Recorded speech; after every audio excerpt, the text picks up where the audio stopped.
አሳዛኝ ዜና በድሬዳዋ ደወለ ባቡር አደጋ የ14 ሰዎች ህይወት አለፈ።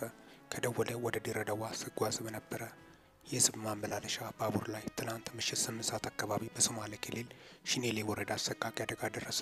በዚህ አደጋ ምክንያት የ14 ሰዎች ህይወት ሲያልፍ 29 የሚሆኑ ሰዎች ደግሞ ከባድና ቀላል የአካል ጉዳት እንደደረሰባቸው ከሽኔሌ ወረዳ አስተዳደር ያገኘነው መረጃ ያመለክታል።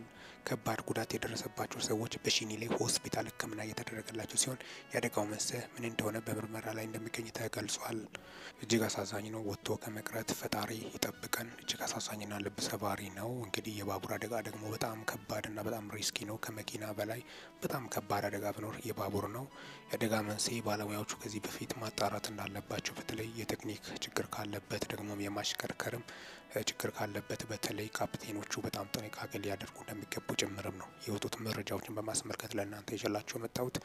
ሚኪ ነኝ ከሚኪታ ቦለም። ይህንን ቻናል ሰብስክራይብ በማድረግ ወቅታዊና ታማኝ እንዲሁም ሚዛናዊ መረጃ አገኙ። ሰላም ቆዩልኝ።